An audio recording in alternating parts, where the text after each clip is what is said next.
Guys, with some help from my friends over at Vevor, we're talking multifunction welders today, and we're going to see if this little MIG200 is all it's cracked up to be. We're going to see what comes in the box. We're going to talk about specs. We're also going to put this thing together and use it, and by the end of this video we're going to talk about the price and whether or not there's value in this MIG200 from Vevor. So stay tuned.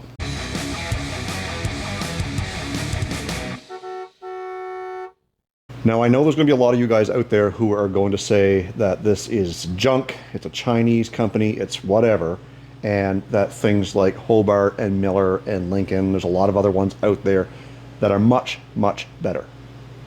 That's the point of this video, is to determine if a hobbyist like myself who doesn't do a whole lot of welding can use something like this MIG200 from Vevor, or if I really need to upgrade to go into something bigger. I don't think I need something bigger. Based on the amount that I weld and don't weld and can't weld. So please reserve your comments away from there's better products out there. Today we are focusing on this one for the hobbyist. If you're a professional welder, this is probably not for you, and maybe I'm not even at liberty to be speaking about what's professional and what's not because of my lack of experience with welding. What I do know is that for the basic needs of your average DIYer, this might be an option without spending thousands of dollars. So let's take a look and see what comes in the box. So right out of the gate, you're going to notice that this thing is compact. It does have a digital readout, which we'll get to when we plug this thing in and get everything hooked up. But this is your main unit. Your power switch is on the back. It's got a heavy duty cable here.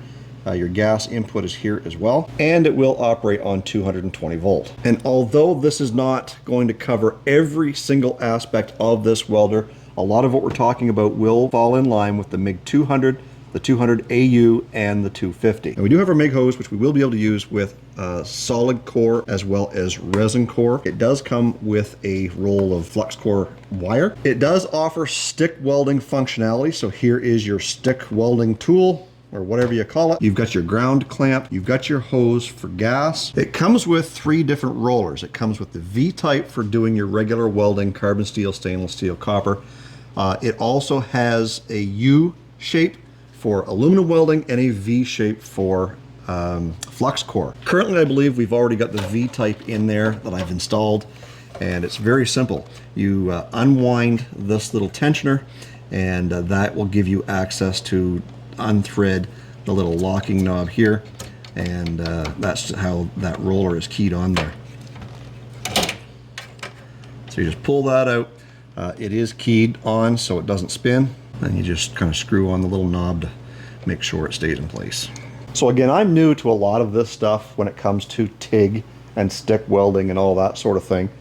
And from what I understand is the polarity changes depending on what type of welding you're doing. And right here is where you change your polarity. So if you're doing MIG welding, the polarity goes up here, and your ground clamp will screw into that. So over here we've got my old Hobart, which has served me well. It's only a 110 welder. It's much bigger, bulkier, heavier, and it does have a problem with it. The power does not shut off when you turn the switch.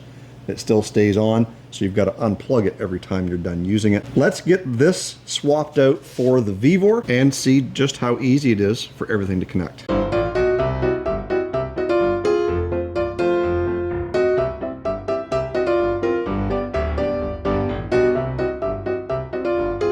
We've got our gas connected here on each end to our machine, and up front we've connected our ground and our trigger wire. So now what we've had to do is put our wire onto the machine and get it fed through, and in order to do that we're just going to use 110 because I don't have a 220 plug hooked up just yet. So we're just going to plug this in, flick our switch so that we can actually get wire fed through our machine here. So with our trigger working, we can see that the motor is actually turning, so it should pull that wire through. Let's get that fed through without unspooling the entire roll of wire, like that. I'll be right back, folks. If I remember correctly, I'm using 0.035 wire, so the smooth wasn't picking it up. I had to use the, it's got like little teeth on it. So when I pull that through, you can see that it's now pulling the wire through.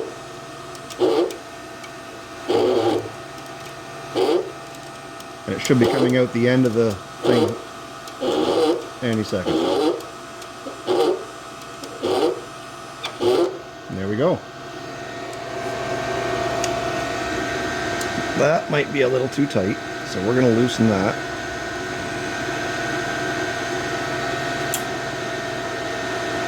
There we go. So now that we've got this going, let's move the camera around the front, take a look at the settings and see what we've got to do to get this thing to weld. So for the purposes of not knowing what the heck I'm doing, if you guys do know what you're doing, you'll be able to correct me in the comments.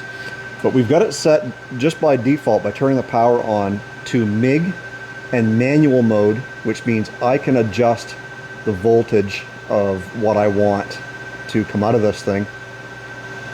Over here is your amperage. If we set it to 2T, I guess that's for short bursts of welding. If we set it to 4T, it's for longer. And then over here, we've got it set FE is, you know, iron or steel. So MIG manual says that the welding voltage can be adjusted individually at a fixed current. If we go to MIG synergy mode is achieved by amperage setting. The machine will automatically set the welding voltage and wire feed speed to the optimal and most efficient settings apply to the machine.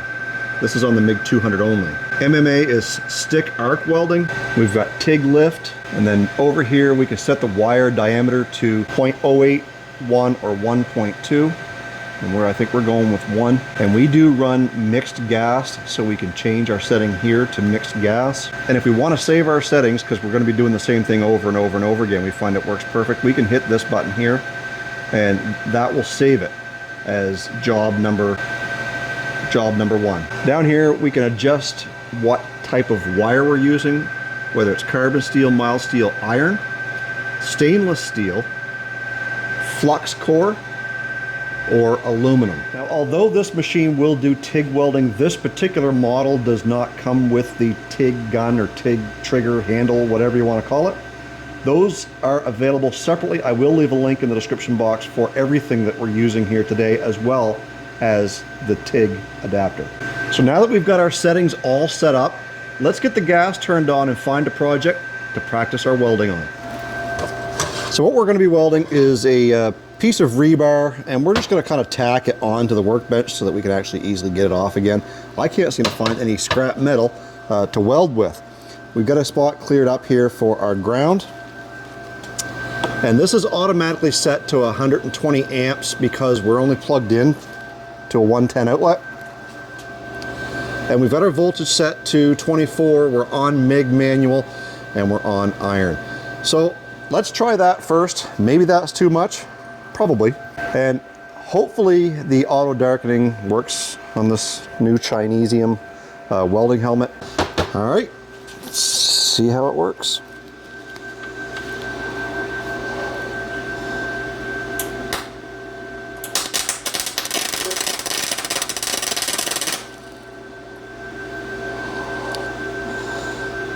Nope, that didn't do it. Oh, no gas. I can hear the gas now.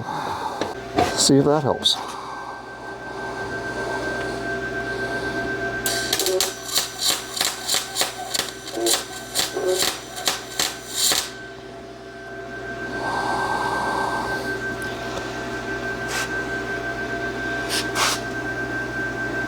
Well, that's welded. Let's try it again on the other side.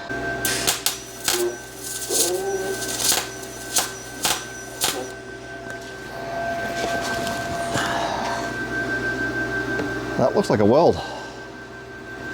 And she's on there good. Let's get you in for a closer look. So over here is the first time we got on there, and it looks like it welded pretty good.